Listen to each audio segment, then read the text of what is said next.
Hi hello నమస్తే welcome to our channel. ఈరోజు మనతో పాటు ఉన్నారు సాగర్ గారు. మొన్ననే షాదీ ముబారక్ అంటూ మంచిగా హల్చల్ చేస్తూ సూపర్ హిట్ కొట్టేశారు. Let's see and upcoming projects ఎలా ఉన్నాయో అండ్ సార్ బర్త్డే అంట విష్ చేసేస్తూ పార్టీ ఎక్కడిస్తారో ఏంటో కూడా అడిగి తెలుసుకుందాం. హలో సార్, హలో, ఎలా ఉన్నారు?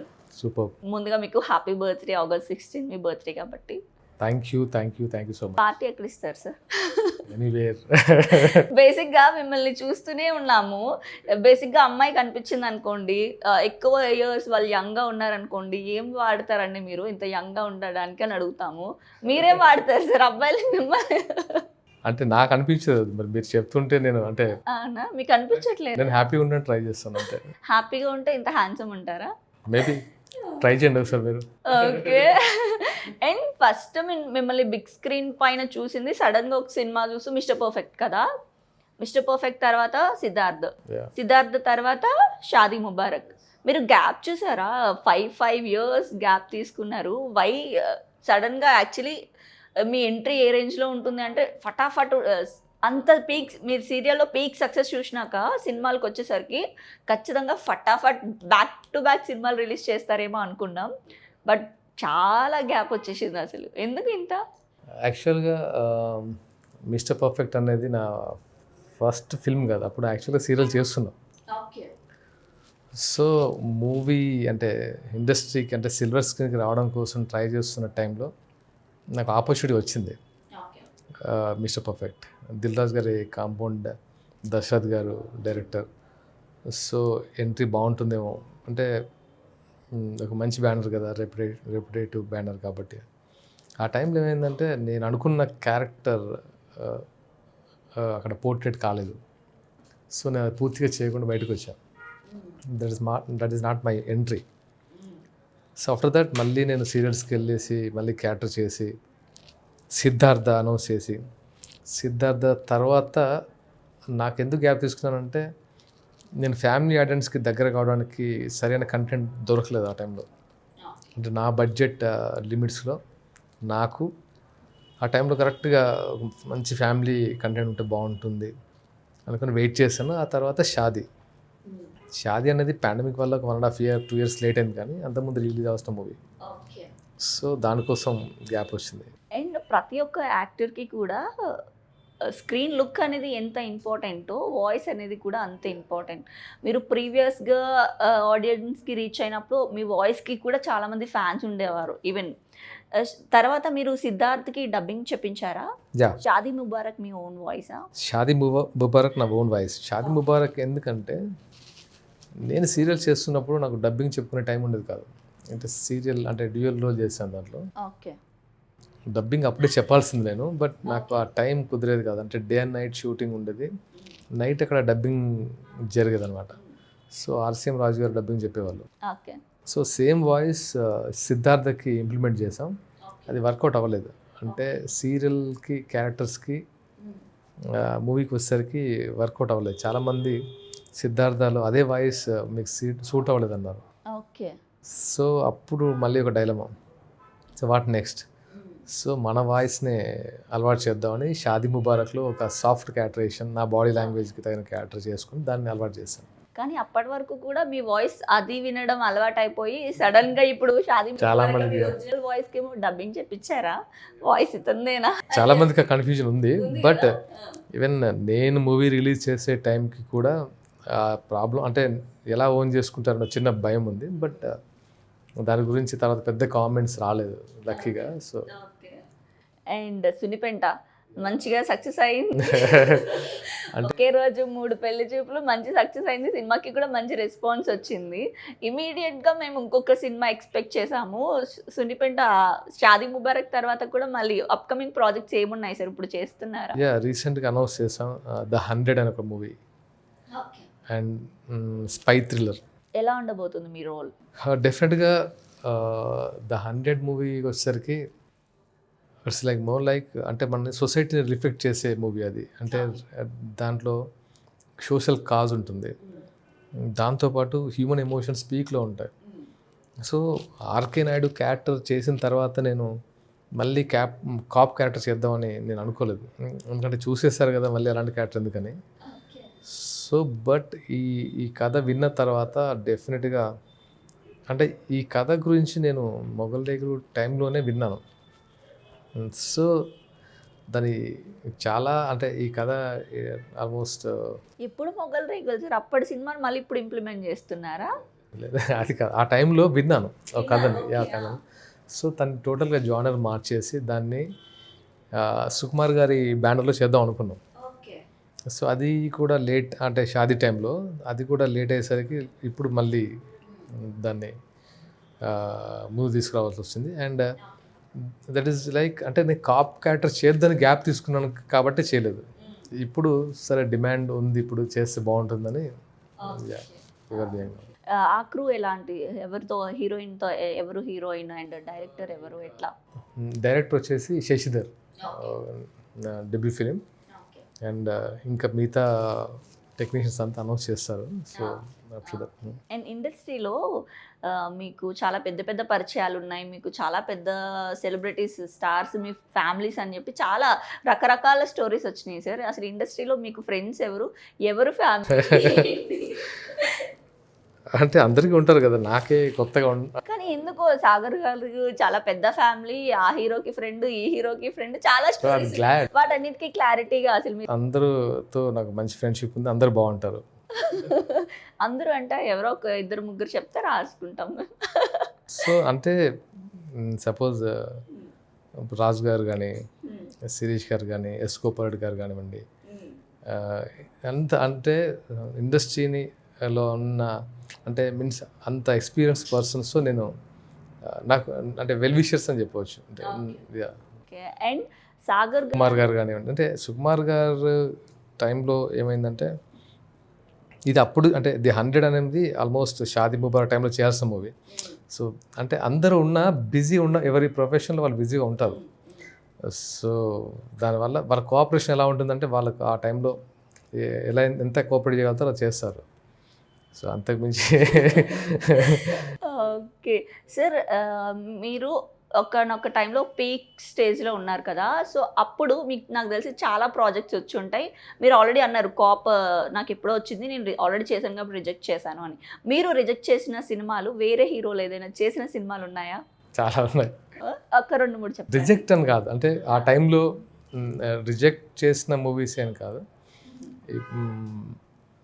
ఆ టైంలో ఫస్ట్ సాగర్ చంద్ర ఉన్నాడు కదా, ఇప్పుడు భీమ్లా నాయక్ చేస్తున్నారు. సాగర్ చంద్ర నేను అప్పట్లో ఒకటి ఉండేవాడు అని ఒక మూవీ వచ్చింది. సో అది మేము చేయాలనుకున్న మూవీ. సో ఆ టైంలో నేను సిద్ధార్థ చేశాను, తను ఆ మూవీ చేశాడు. RX-100 అజయ్ భూపతి నా ఫ్రెండ్. RX-100 మీరు చేయాల్సిందా? సో అంటే తను చాలామందికి అంటే విజయ్ దేవరకొండ స్టోరీ నరేట్ చేసే టైంలో సిద్ధార్థ బ్యానర్లో తను అసిస్టెంట్ డైరెక్టర్ చేసేవాడు అజయ్. సో అప్పుడు చెప్పాడు RX-100 కూడా నేను అంటే మిస్ అవ్వలేదు. అంటే ఆ టైంలో ఏమైందంటే నేను ఎక్కువ అంటే కొంచెం కన్ఫ్యూజన్ ఉండేవాడిని, ఈ కథ నాకు కరెక్టేనా, ఇది నాకు సూట్ అవుతుందా, సూటబిలిటీ ఉందా, ఇలాంటి కన్ఫ్యూజన్ ఉండేవాడిని. సో అలా 1-2 సినిమా అయిపోయిన తర్వాత హ్యూజ్ సక్సెస్ అయిన తర్వాత అనిపించిందా? అంటే నాకు అజయ్ మీద కాన్ఫిడెన్స్ పెరిగింది. ఓహో అజయ్ కథ చెప్పిన దానికంటే బాగా తీసాడని. అండ్ మీరు సినిమా ఓకే చేయాలి అంటే ఎటువంటి ఎలిమెంట్స్ చూస్తారు? ఎక్కువ ఏముండాలి సినిమాలో? సాగర్ గారు సినిమా ఓకే చేయాలి అంటే ఫస్ట్ ఆఫ్ ఆల్ కథ నచ్చాలి. అంటే కథలో క్యారెక్టరేషన్, నా క్యారెక్టరేషన్ ఎలా ఉందని చూస్తాను. దాంతోపాటు కథ డ్రైవ్ చూస్తాను. మ్యాక్సిమం నాకు నేను ఎక్కువ ఇంపార్టెన్స్ ఇచ్చేది సోషల్ ఎలిమెంట్ ఉంటే బాగుంటుందని అంటే నేను థింక్ చేస్తాను. అది ఏదైనా సోషల్ ఎలిమెంట్ ఉంటే బాగుండేది, దీని ద్వారా మనం ఏం చెప్పబోతున్నాం ఉంటే బాగుంటుంది, దాన్ని నేను కొంచెం కన్సిడర్ చేస్తాను. ఇక మిగతా కమర్షియల్ అంటే డిపెండ్ అపాన్ డైరెక్టర్. సార్ మీరు కెమెరా ముందుగానే ఇలా సైలెంట్గా తక్కువ మాట్లాడతారా? కెమెరా వెనక కూడా మీరు ఇలానే ఉంటారా? అది మీరే చెప్పాలి, మీకు తెలిసిన మీరు అన్నీ చెప్పగలరు కదా. అంటే చూడడానికి చాలా సైలెంట్గా సాఫ్ట్గా ఉన్నారు, ఏంటో నాకు మీరు మాస్గానే కనిపిస్తున్నారు, కానీ కళ్ళకి చూస్తుంది మీరేనా అన్నట్టు అనిపిస్తూ ఉంది. మీరు ఇలా షర్ట్ ఇలా అంటారు కదా, అదే గుర్తొస్తుంది నాకు. ఇంటర్వ్యూ కదా, కొంచెం సాఫ్ట్గా ఉంటే బెటర్ కదా. ఇంటర్వ్యూ అని సాఫ్ట్గా ఉన్నారా అనిపిస్తుంది, అదే అనుకుంటున్నాను నేను. సినిమా కాకుండా మీకున్న 24 అవర్స్లో మీరు సినిమా కాకుండా దేనికి ఎక్కువ టైం కేటాయిస్తారు? Personal time with family, friends, business అంటే సపరేట్గా ఉండే యాక్టివిటీస్ అంతే. అందరిలాగే నాకు. అందరిలానే మీకు సార్ అది కొత్త కొంచెం సాగర్ గారి లైఫ్లో ఏం జరుగుద్దా అని. నా లైఫ్లో ఏం ఉండదు అంటే ఫ్యామిలీకి ఇంపార్టెన్స్ ఇస్తాను, ఫ్రెండ్స్కి ఇస్తాను, అండ్ కొత్త స్క్రిప్ట్స్ వింటాను. అండ్ ఇప్పుడు ఈ మధ్య ప్రొడక్షన్ అనేది స్టార్ట్ చేయబోతున్నాం. ప్రొడక్షన్ స్టార్ట్ చేస్తున్నారా? సో డిఫరెంట్ అంటే ఆ టైంకి మనకి ఏది బెటర్ అనిపిస్తుంది ప్లాన్గా అంటే మనకి ఛాలెంజింగ్ కదా, రేపు ఏమవుతుంది అనేది ఛాలెంజింగ్ కాబట్టి దాన్ని బట్టి మూవ్ అవుతుంది. యా, అండ్ ఆడియన్స్కి మీరు కనెక్ట్ అవ్వాలని నేను ఇంత టైం తీసుకున్నాను అని అన్నారు కదా. ఈ మధ్య సినిమాల కంటే కూడా ఓటీటీ ఫిలిమ్స్ కానివ్వండి, వెబ్ సిరీస్ కానివ్వండి, చాలా ఆడియన్స్కి చాలా త్వరగా రీచ్ అవుతున్నారు. సో మీరు ఓటీటీ ఫిలిం కానీ వెబ్ సిరీస్ కానీ చేసే ఇంట్రెస్ట్ ఏమైనా ఉందా? చేద్దాం అనుకుంటున్నారా? యా, అంటే ఓటీటీ అనేది బిఫోర్ అంటే ఎస్పెషల్లీ కరోనా ముందు ఓటీటీ అనేది పెద్ద ఇంపార్టెంట్గా అనిపించలేదు. సీరియల్ ఆడియన్స్ సినిమా ఆడియన్స్ ఉండేవాళ్ళు. ఇప్పుడు మధ్యలో ఓటీటీ ఆడియన్స్ వచ్చారు. సో దానివల్ల ఏంటంటే ఓటీటీ నాట్ ఓన్లీ ఒక తెలుగు ఆడియన్స్ వరకు లిమిట్ లేదు, మలయాళం, తమిళ్, హిందీ అంటే లిమిట్స్ దాటిపోయింది ఓటీటీ లిమిట్. సో చేయడానికి నేను రెడీగా ఉన్నా. అంటే మంచి కంటెంట్ ఉంటే అది త్రూ అవుట్ ఇండియా వెళ్తుంది. మంచి కంటెంట్ ఉంటే డెఫినెట్గా ఐ విల్ డూ. అండ్ సినిమాల విషయానికి వస్తే ఈ మధ్య ఎంత టాప్ హీరోస్ అయినా సరే స్క్రీన్ షేరింగ్కి ఇంట్రెస్ట్ చూపిస్తున్నారు ఈ మధ్య. ఇదివరకు స్టార్టింగ్ అప్పుడు చేసేవారు, మళ్ళీ అది ఇప్పుడు రిపీట్ అవుతూ ఉంది. సో మీరు మంచి రోల్తో స్క్రీన్ షేర్ చేసుకోవాలి అనుకుంటే ఎవరితో షేర్ చేసుకుంటారు? అంటే నేను స్క్రీన్ షేర్ చేసుకోవడం ఇంపార్టెంట్ కంటే నా స్క్రీన్ ప్రజెన్స్ ఎంత ఉందనేది నేను ఇస్తాను ఫస్ట్. ఆఫ్టర్ దట్ అంటే చెప్తున్నాను కదా, అంటే నేను ఎప్పుడు అంటే ఒక పర్సన్ పేరు చెప్తే ఇంకో పర్సన్ హర్ట్ అవుతారు, అలా సో అలా అంటే చెప్పలేను. బట్ అలాంటి ప్రాజెక్ట్స్ ఏమైనా వచ్చాయా సార్ మీకు? వచ్చాయి, బట్ అది మెటీరియలైజ్ కాలేదు. సో ఆ టైంలో అనుకున్నా బట్ కాలేదు. ఓకే. అండ్ సినిమాలకి రాకముందు మనకి చాలా హీరోయిన్స్ మీద క్రష్ ఉంటుంది, సినిమాలకు వచ్చిన తర్వాత కూడా ఈ హీరోయిన్తో వర్క్ చేస్తే బాగుండు అని ఉంటుంది. సో చిన్నప్పుడు క్రష్, ఇప్పుడు ఎవరున్నారు? అంటే నాకు సినిమాల్లో పెద్ద క్రష్ లేరు. అంటే క్రష్ అంటే ఏం లేదు, బట్ నేను అన్ని మూవీస్ చూసేవాడిని. అంటే నాకు ఎలా ఉండేదంటే ప్రతి ఆర్టిస్ట్లో ఏదో తెలియని కొత్త స్టైల్, కొత్త మాడ్యులేషన్, కొత్త హెయిర్ స్టైల్, కొత్త డ్రెస్సింగ్, కొత్త ఫైట్స్, అవి డిఫరెంట్ అన్నీ. అంటే ఇంకా పవన్ కళ్యాణ్ గారి దగ్గర ఒక స్టైల్, మహేష్ గారి దగ్గర ఒక స్టైల్, ఎన్టీఆర్ గారి ఒక స్టైల్, ఒక అగ్రెషన్, ఇవన్నీ అబ్జర్వ్ చేసేవాడిని. సో అందరి దగ్గర నుంచి ఓకే. హీరోయిన్స్ గురించి అడుగుతున్నాను నేను. హీరోయిన్స్ అనేది రమ్యకృష్ణ గారి షేడ్స్, అంటే రమ్యకృష్ణ గారి క్యారెక్టరేషన్స్, అంటే ఆమె ప్రతి క్యారెక్టర్ని చాలా ఈజీగా అనిపించింది అప్పుడు రమకృష్ణ గారు ఉండేది. ఈవెన్ మొన్నటి బాహుబలి వరకు కూడా తన క్యారెక్టరేషన్ అంటే ఆ పవర్ఫుల్నెస్ అండ్ గ్లామర్ కానీ అండ్ అలాంటివి చాలా వేరియేషన్ చేసిన క్యారెక్టర్స్ అనిపించింది. తర్వాత ఇప్పుడు సాయి పల్లవి అండ్ చాలామంది ఉన్నారు. అంటే అఫ్కోర్స్ ఎవరి టాలెంట్, అంటే ఇక్కడ ఓన్లీ టాలెంట్ మ్యాటర్. తర్వాత ఇంకా అండ్ ఇప్పటి వరకు మీరు చేసిన సినిమాలు కానీ లేదంటే చేసిన క్యారెక్టర్స్ కానీ ఏదైనా చేసి రిగ్రెట్గా ఫీల్ అయ్యారా? అరే ఇది నేను ఎందుకు చేశాను, ఇది చేయకుండా ఉంటే. Mister perfect. అవునా? చాలా రిగ్రెట్ అయ్యాను అసలు. అంటే చాలా రిగ్రెట్ ఎందుకు అయ్యాను అంటే అది నాకు సూట్ అయ్యే క్యారెక్టర్ కాదు ఫస్ట్ థింగ్. మరి ఎందుకు చూస్ చేసుకున్నారు? అంటే కథ చెప్పేటప్పుడు మనం విన్నప్పుడు దానికి ఇచ్చే హైపు, దానికి ఇచ్చే ఇంపార్టెన్స్ వేరేలా ఉంటుంది. When comes to shoot portrait చేసేటప్పుడు ఇది నాకు కరెక్ట్ కాదు ఈ క్యారెక్టర్ కానీ తెలిసిపోతుంది దానికి. అప్పుడు అందుకే దానికి జస్టిఫై చేయలేకపోయాను. ఓకే. మనకు బాగా నచ్చిన క్యారెక్టర్, మనం చేయగలిగే క్యారెక్టర్, అది మనం తీసుకుంటాం. మనం దాని నుంచి అంటే ఏంటంటే టోటల్గా దాంట్లోకి ఇన్వాల్వ్ అవుతాం. నచ్చని క్యారెక్టర్కి ఏదో తెలియకుండానే దాని నుంచి బయటకు వస్తుంటాం. సో అలా అంటే నాకు సూట్ అవ్వలేదు ఆ క్యారెక్టర్. అందుకే నేను కొంచెం రిగ్రెట్ అయింది ఆ ఒక్క క్యారెక్టర్కి. అండ్ ఇప్పుడు సీరియల్స్కి చాలా డిమాండ్ ఉండే సార్. ఐ థింక్ మీకు సీరియల్స్ నుంచి కూడా చాలా ఆఫర్స్ వచ్చి ఉండేమేమో. సీరియల్ చేసే అవకాశం ఏమైనా ఉందా? ఒక చిన్న పాత్రలో అయినా కనిపించే అవకాశం ఏమైనా ఉందా? లేదు, అంటే యాక్చువల్గా ఏంటంటే సీరియల్ నుంచి వచ్చిన అంటే మీకంటూ ఒక మార్క్ ఉంది కదా సార్ సీరియల్స్కి. సీరియల్ నాకు ఏ రకంగా యూజ్ అయిందంటే నాకు చాలా అంటే లెర్నింగ్ ప్రాసెస్లో చాలా యూజ్ అయింది. అంటే మాడ్యులేషను, క్యాటరేషను ఇవన్నీ చాలా అంటే ఇట్స్ లైక్ నా ఇన్స్టిట్యూట్ అని చెప్పొచ్చు. ఓకే. దాని నుంచి బయటకు వచ్చానని ఫీల్ అవుతున్నాను, అంతే తప్ప దాన్ని నేను డినై చేయట్లేదు. బట్ నాకు మూవీస్ అనేది ఏంటంటే టెక్నికల్గా ఇంకెక్కువ స్కోప్ ఉండి అంటే ఆల్రెడీ నేను సీరియల్ ద్వారా అంతా చూసేసాను, ఆడియన్స్ అందరికి పరిచయం అయ్యాను. మూవీ ద్వారా ఇంకా నెక్స్ట్ ఈ జనరేషన్ అలా ఉంటుంది కదా, కొత్త కంటెంట్ ఉంటే కొత్త పీపుల్ కూడా నేను తెలియాలి కదా. సో అలా. అండ్ మిమ్మల్ని మీరు తెరపైన చూసుకోవడానికి ఒక రొమాంటిక్ హీరోగా ఇష్టపడతారా, లేకపోతే మీ సినిమాలో ఫైట్స్ ఉంటే ఇష్టమా, లేకుంటే మీ సినిమాలో డాన్స్ ఉంటే ఇష్టమా? మిమ్మల్ని మీరు తెరపైన ఏ విధంగా చూసుకోవాలనుకుంటారు? మీరు ఎలా చూడాలనుకుంటున్నారు చెప్తే? మేమైతే రొమాంటిక్గానే చూడాలనుకుంటున్నాం. రొమాంటిక్ అంటే ఎలా?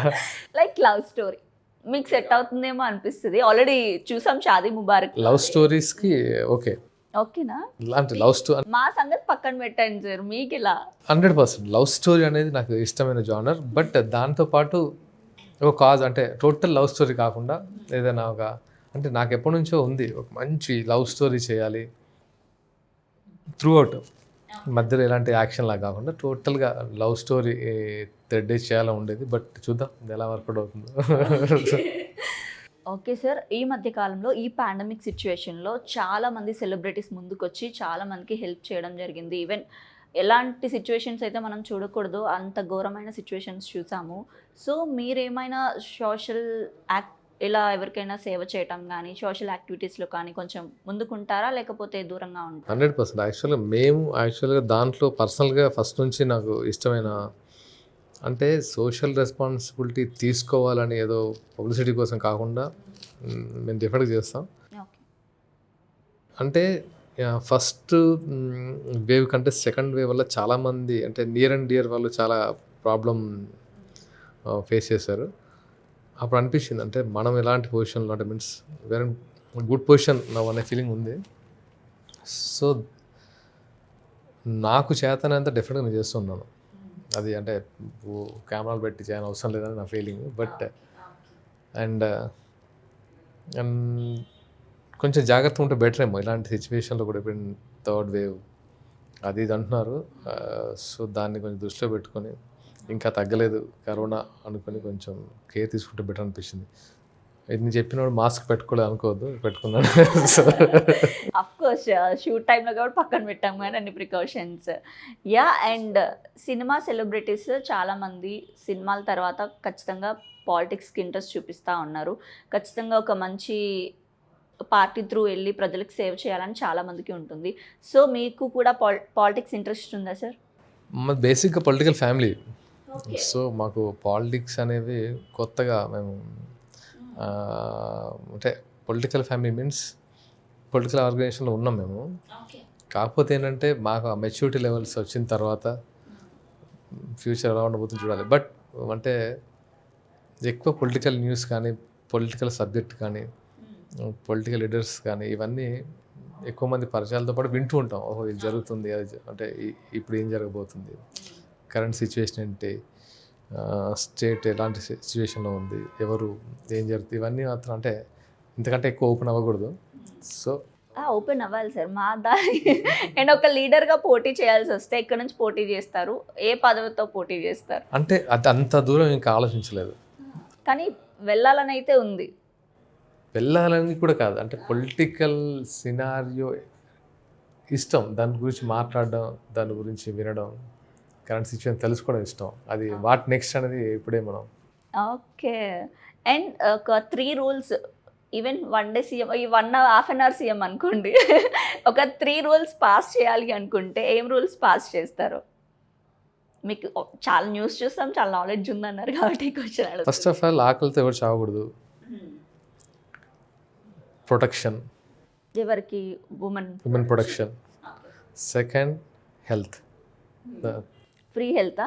ఫ్రీ హెల్త్ అది ఉండాలి కంపల్సరీ. అంటే ఏదైనా లైఫ్లో ఈ అండ్ ఫుడ్, హెల్త్, ప్రొటెక్షనే కదా. సో అది నేను ఎప్పుడు ఇంపార్టెన్స్ ఇచ్చే థింగ్స్ ఇవి. సార్ ప్రతి ఒక్కరు బర్త్డేస్ అనేసరికి ఖచ్చితంగా ఏదో ఒక అనాథ శరణాలయంకి కానీ ఫుడ్ డొనేషన్స్ ఇలా ఉంటాయి. సో మీ బర్త్డేని ఎలా ప్లాన్ చేసుకున్నారు? ఓన్లీ సన్ కాబట్టి ఇంకా చాలా ఎక్కువ ఉంటుందేమో. చాలా సింపుల్. నేను పెద్ద సెలబ్రేషన్స్ చేసుకోరా? అంటే పెద్దగా అంటే ఎలాగో అంటే ఆ బర్త్డే రోజు మీ డే ఎలా గడుస్తుంది అసలు? రెగ్యులర్గా అందరి ఫోన్ కాల్స్, విషెస్ అండ్ అంటే కొత్తగా ఆ రోజే చేయాల్సిన అవసరం లేదు కదా నా ఫీలింగ్. మనం పుట్టినరోజుకి వెళ్ళేసి అనాథ శరణాలయాలకు వెళ్ళి అన్నం పెట్టేసి పేపర్లో ఎంచుకోవడం అది కాదు కదా. నీకు అవసరం, వాళ్ళకి అవసరం వచ్చినప్పుడు చేస్తే సరిపోతుంది. అది నా ఫీలింగ్. సో చాలా క్యాజువల్గా బాగుంటుంది, సింపుల్గా ఎవ్రీడే లాగానే బర్త్డే ఉంటుంది తప్ప కొత్తగా నా నా ఆ రోజు మారదు. Okay. And me wedding anniversary ఎప్పుడు సార్ డేట్? ఒక బ్లష్ వస్తుంది ఏంటి సార్ పెళ్లి విషయం, లవ్ విషయం? అసలు యాక్చువల్గా జరుగుతుంటాయి వాటి ఏంటంటే లైఫ్, పార్ట్ ఆఫ్ లైఫ్ అవి. సార్ అన్నీ జరుగుతాయి సార్, లైఫ్లో అన్నీ జరుగుతాయి. అలాంటి డేస్ని కొంచెం గుర్తుపెట్టుకోవాలి సార్. ఎప్పుడైనా మర్చిపోయారా మీ వెడ్డింగ్ యానివర్సరీ డేట్ని కానీ? ఎప్పుడైనా మర్చిపోయారా? ఇప్పుడే మర్చిపోయాను. మర్చిపోయినట్టు కొద్ది క్షణం. ఎలా సార్ సర్ప్రైజ్ ఎలా చేస్తారు వైఫ్కి? ఇంప్రెస్ ఎలా చేస్తారు? ఎప్పుడు లేదు అంటే అంటే చాలా అంటే డ్రామాటిక్గా ఉండదు, చాలా కూల్గా ప్రాక్టికల్గా నార్మల్గా ఉంటుంది, అంతేగాని డ్రామాటైజేషన్ ఉండదు. అండ్ కొడుకుగా ఆల్రెడీ లైఫ్ని చూసారు, భర్తగా లైఫ్ని చూసారు, ఇప్పుడు ఫాదర్గా లైఫ్ని చూస్తున్నారు. ఈ 3 రోల్స్లో మీకు ఏది నచ్చింది బాగా? మీకు పెళ్ళైందా? అన్నీ నన్ను ఈ క్వశ్చన్ అడుగుతున్నారు అందరూ కూడా. అంటే ఏం ఉండదు, అంటే ఇది ఈ లైఫ్లో ప్రతి అంటే మనకు ఫేజ్ ఉంటుంది. మ్యారేజ్, చిల్డ్రన్, ప్రొఫెషనల్, సన్గా, ఫాదర్గా, హస్బెండ్గా, ఇవన్నీ ఫేజ్లు. అది పెద్ద చేంజ్ ఏమి ఉండదు నాకని. అంటే మీరు ఎక్కువ ఎంజాయ్ చేసిన ఫేజ్ ఏంటి? అన్నీ ఎంజాయ్ చేస్తాం, అన్ని ఫేజ్లు ఎంజాయ్ చేస్తాం. చైల్డ్హుడ్ ఎంజాయ్ చేస్తాం, ఇది ఎంజాయ్ చేస్తాం, అన్నీ ఎంజాయ్ చేస్తాం లైఫ్లో. పెద్ద డిఫరెన్స్ ఏమీ అనిపించలేదు. Okay. And thank you sir, all the very best. మీ టైంని స్పెండ్ చేసినందుకు థ్యాంక్ యూ. అండ్ మిమ్మల్ని మీరు స్క్రీన్ పైన ఎలా చూసుకోవాలనుకుంటున్నారో అలాగే మేము కూడా మీ సినిమాల గురించి వెయిటింగ్. Thank you. సినిమాలతో మంచి భోజనం పెట్టాలని కోరుకుంటున్నాం. అండ్ బర్త్డే పార్టీకి కూడా పిలిస్తే వస్తాం సార్. డెఫినెట్గా. And thank you so much sir. And ఈ వీడియో కానీ మీకు నచ్చినట్టయితే లైక్ చేయండి, షేర్ చేయండి అండ్ సబ్స్క్రైబ్ చేసుకోవడం మాత్రం మర్చిపోకండి.